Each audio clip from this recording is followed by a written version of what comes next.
Assalamualaikum warahmatullahi wabarakatuh. Perkenalkan, nama saya Yudi Prayoga.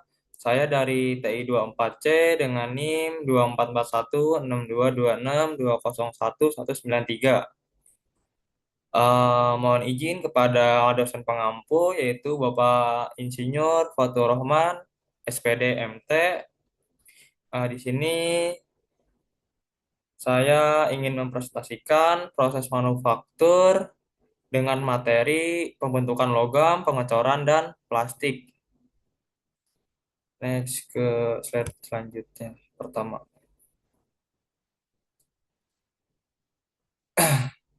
pada slide pertama ini saya akan membahas tentang proses manufaktur yang terdiri dari tiga bagian utama, yaitu pembentukan logam, pengecoran, dan pengolahan plastik. Ketiga proses ini merupakan metode yang penting dalam dunia industri untuk menghasilkan produk yang efisien dan berkualitas. Melalui materi ini, kita dapat memahami berbagai suatu bahan diolah menjadi produk jadi. Selanjutnya yaitu ada pengertian pembentukan logam, di mana pembentukan logam adalah proses mengubah bentuk material dengan memberikan gaya tertentu sehingga melebihi kekuatan yieldnya. Ketika gaya tersebut diberikan, logam akan mengalami deformasi plastik, yaitu perubahan bentuk yang bersifat permanen, yang artinya logam tidak akan kembali ke bentuk semula setelah gaya dilepaskan. Selanjutnya yaitu ada jenis pembentukan logam. Secara umum, pembentukan logam ini dibagi menjadi dua jenis, yaitu ada bulk deformation dan sheet metal working. Bulk deformation ini biasanya digunakan untuk benda dengan volume besar, sedangkan sheet metal working ini digunakan untuk lembaran logam tipis.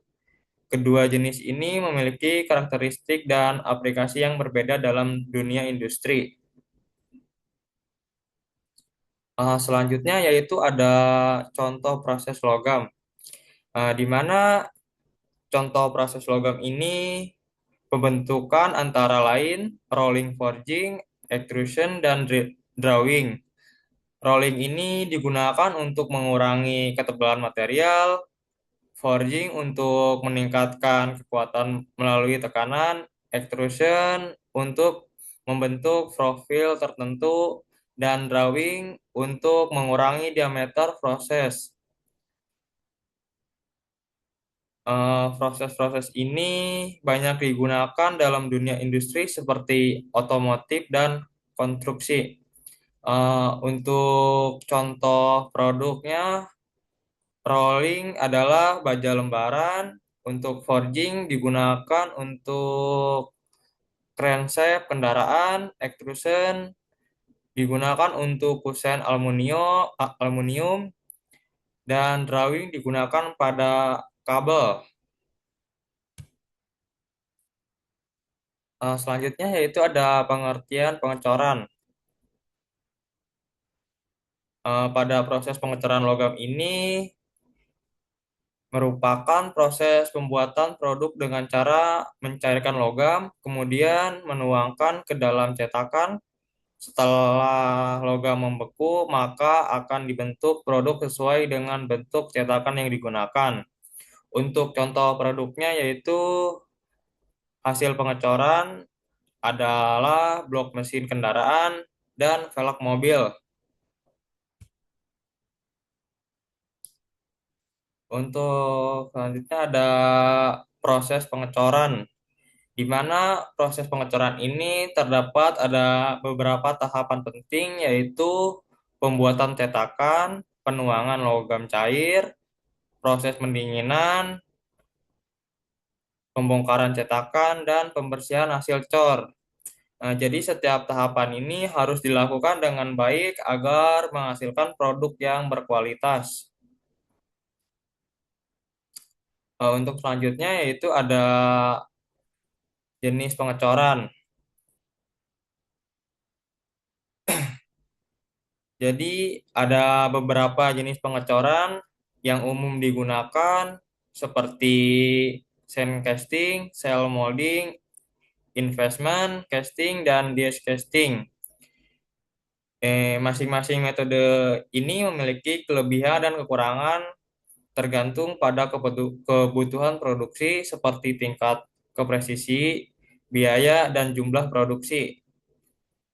Untuk contohnya yaitu sand casting digunakan untuk blok mesin, sedangkan die casting digunakan untuk komponen kecil seperti casing elektronik. Selanjutnya yaitu ada material plastik. Selain logam, plastik ini merupakan material yang banyak digunakan dalam dunia industri. Plastik ini memiliki kelebihan seperti ringan, tahan terhadap korosi, dan mudah dibentuk. Namun, plastik ini juga memiliki kelemahan, yaitu kekuatannya lebih rendah dibanding logam dan tidak tahan terhadap suhu tinggi. Selanjutnya yaitu ada jenis-jenis plastik. Plastik terbagi menjadi dua jenis utama, yaitu ada thermosetting dan termoplastik. Untuk thermosetting menegaskan secara permanen setelah dipanaskan, dia dia tidak dapat didaur ulang. Sedangkan termoplastik dapat dilelehkan kembali dan dibentuk ulang sehingga fleksibel dan banyak digunakan untuk dunia industri modern ini.